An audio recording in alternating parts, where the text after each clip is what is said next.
mention particulière pour taxi man loolu man dafa ma jaaxal daal pourquoi nga bëgg taxi. sa diggante taxi lan la. parce que bi ma jógee ci nguuru Ablaye Wade. Macky Sall falu. ma continuer di exercer sama fonction comme président de conseil d'administration bi ma Ablaye Wade dénkoon. fii ci centre international du commerce extérieur. dafa amoon benn groupe bu apériste. ay cadres lañu ils sont toujours là vivants. yu ñëwoon seet si ma. waaw monsieur Guèye vraiment taxawaay rafet na. parce que boobu j'étais le porte-parole de la mouvance présidentielle. parce que ni mu amee ay coalition Yewwi coalition Wallu coalition Benno Bokk Yaakaar ñun suñu Benno Bokk Yaakaar mu ngi tuddoon CAP 21 convergence des actions voilà Iba Der Thiam nekk coordinateur bi ma nekk porte-parole di remercier nag doyen yi ma joxoon bopp te ñoo ma mag Ahmed Khalifa Niass bokk na ci ñi ma promouvoiroon pour ma accéder à ce poste rahmatullahi alayhi Mbaye Jacques Diop bokkoon na ci tamit borom Allah waay dun bi Cheikh Abdoulaye Dieye baayu Cheikh Bamba Dieye voilà ñooñu ñëpp daal ñoo ma ne daal doy nga ñu dénk nañ la sa kaddu alors kon nag daanaka chaque samedi maa nga woon ca ñoom Aïssatou Diop Fall ak Sadio Ataaya wallaay ndeysaan chaque samedi yaa ngi une émission people ñu mën di faram-fàccee tolluwaayu réew mi chaque ajjuma itam léeg-léeg maa ngi diine ak jamono ci Sidi Lamine mu di ma ëffal ndax ku mën a ëffal la léegi mu boole maag Ahmed Dansokho PIT léeg-léeg mu boole maag Ousmane Badiane LDMPT bu ko defee man nag ndeysaan ma daal di tënku ci ndigal li suñu chef d'état waxee woon Ablaye Wade dafa ne foo leen toog bu leen saaga bu leen polémiquer seen mission mooy rendre visible les réalisations du président et défendre mon bilan. dëgg la alors wax dëgg yàlla góorgóorlu naa tënk ci loolu waaye daal ma ne leen loolu laa nekkee léegi yéen seen tànk yi lan la ñu ne waaw ak yàlla dogal na alternance am na Macky Sall moo falu léegi ñun nag bu ñu sañoon comme niñ ko waxtaanee ak sa yeneen naataangoo eh bien nga ñëw ànd ak ñun ci liggéey bi ka defee nag ñu bàyyi la sa poste donc ils ont été clairs wallaay ne ma ne leen waaw c'est clair moom. ma ne leen sama tontu. mooy tontu bi Abdoulaye Wade tontoon Idrissa Seck. ba ñuy waajal les législatives de 2001. Idrissa Seck et puis c'est de bonne guerre parce que il était le tout-puissant directeur de cabinet ministre d'État du président Abdoulaye Wade. nekk le tout-puissant numéro 2. du PDS di buur di bumi. ku ñu fi nommé ministre wala DG bu ci àndul du am. alors Abdoulaye daf ko tontu ne ko. dama bëggoon waa Jamra ak RDS nga bàyyi leen tranquille dégg naa yaa ngi leen di courtiser pour ñu dugg ndax ñu waajal législative yi man li ma amal solo ci un compatriote mooy ca la mu ne mu amal ci njëriñ réew mi surtout ñoom ñu nga ca la ñu ne di xeex di défendre les valeurs et cetera léegi am nañu un parti politique une branche politique bàyyi leen ca la ñu ne bu ñuy ñëw na doon de plein gré mais pas ci ñu di leen courtiser ak yu demee noonu alors kon ma ne leen loolooy sama tontu waxal leen ma xaw ma ku leen yónni nag waaye bu dee Macky Sall tam wax leen ko loolu maa ngi nekk ca la ma ne RDS ak qui est la branche politique de Jamra ak Jamra boo leen bëggee ñu ànd liggéey ci loolu pour l'intérêt du Sénégal waaye amul benn doomu aadama bu am maqaamawu waa Jamra ñëw di la sujootal ak di jébbul kon nag loolooy tontu bi ñu ne day def nañ suñu devoir léegi dañuy wax dëgg yàlla daal def nañ suñu devoir effectivement dès le lendemain Malick Gakou woo ma il était mon patron parce que c'était le ministre de tutelle ministre du commerce Matar xam nga dëkk bi moom gars yi dañ doy waar de xam nga ma ne ko monsieur le ministre wax ma li xew rek xam naa fi nga jëm mu ne gars yi daal dañu soxla place bi ma ne ko amul problème ñoom ñoo gagné ku gagné falaale sa ay nit mu ne waa mais man en tant que sa kilifa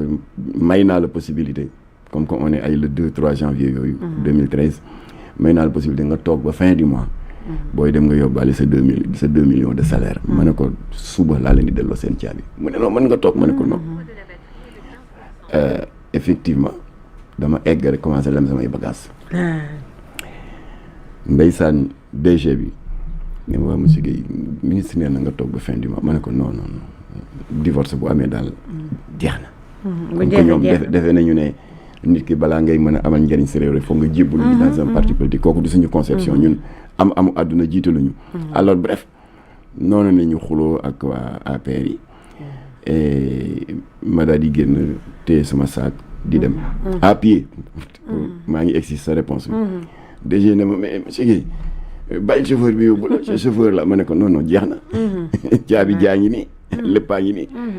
noonu laa génne taxaw ci buntu Cissesse xaar taxi rombam arrêté ko dugg ñibbi heureusement fi ma dëkk soriwul c'était à Yoff mu daal di jeex kon ma gis la nangu oto bi nangu poste bi nangu salaire bi deuxième voiture ba ma amoon te Ablaye Balde ma ko joxoon qui fait même pas partie du parc automobile ñu nangu ko dàq ma ci biti voilà depuis lors nag je suis nostalgique des taxis voilà la réponse réponse bi chaque jour nga jox ma ko il faut ma laaj la ko mais loolu am na et puis loolu dafay wane tamit rek ne sa dimension humaine ndaxte c'est pas facile et puis surtout léegi man dama lay ñeemantal bu baax ndaxte xale yi nga xam ne des fois dañuy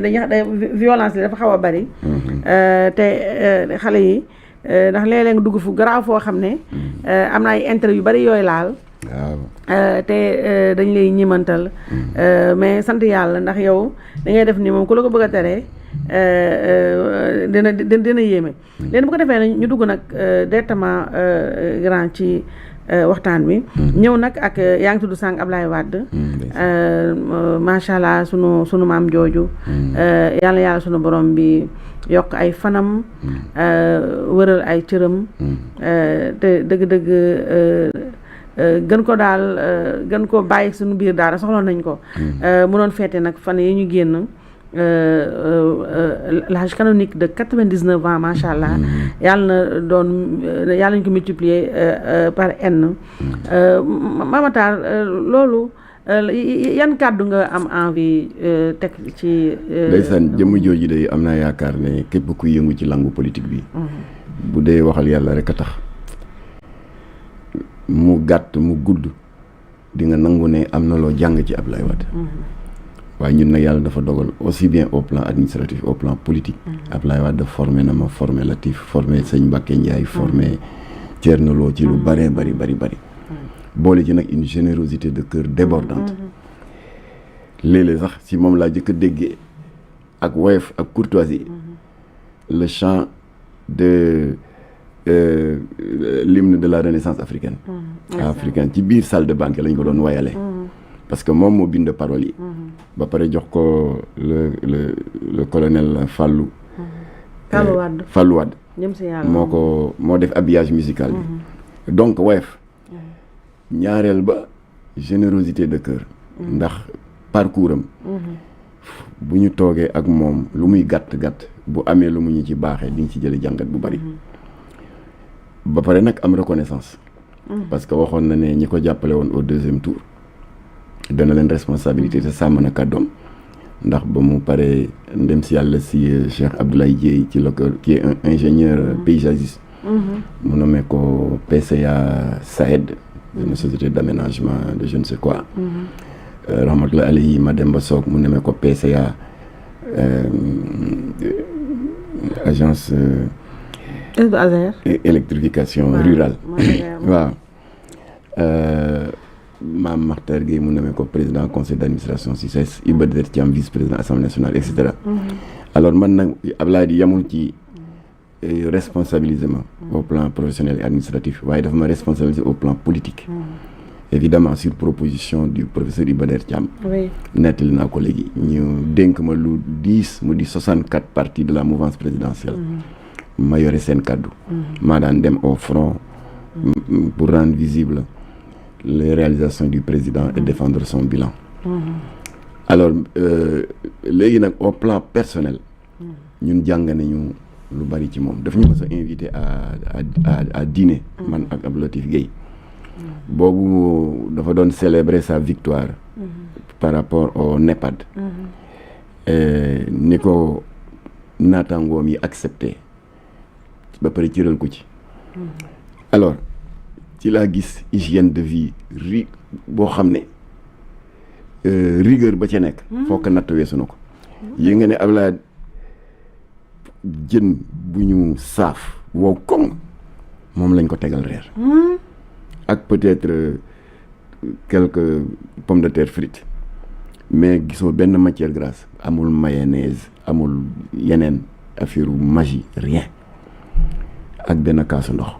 te pourtant il était le chef d'État mënoon nañ ko dem commander ji ay gâteau ak rien de tout ça yamuñ ca loolu de boo ko xoolee buy lekk bon ñun bien sûr maak Latif on avait tout hein sous nos yeux buy lekk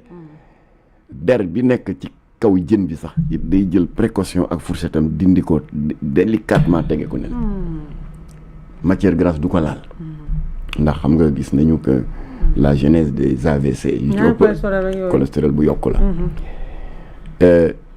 semaine bi dana def au moins 2 ou 3 fois le tour du palais de la République je parle sous le contrôle du colonel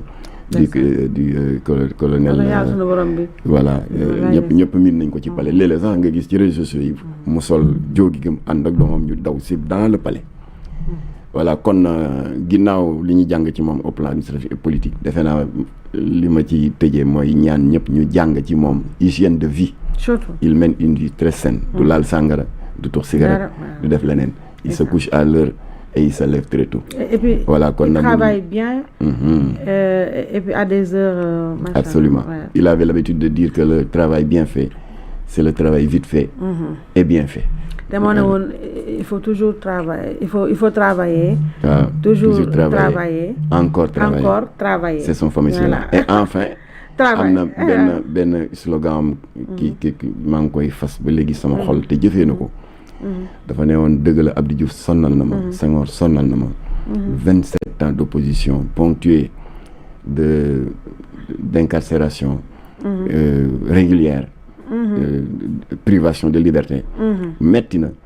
waaye am na lu mu doon wax te waxuma ko waxam la ñëpp a dégg nañ ko nee na lu ma jekku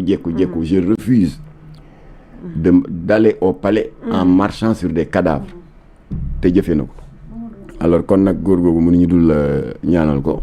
yal na yàlla ñor di fanam te totof ci wér alors grand Mame Matar ñu dugg nag rapidement ci xolu émission bi daal di ñëw si dialogue bi dialogue national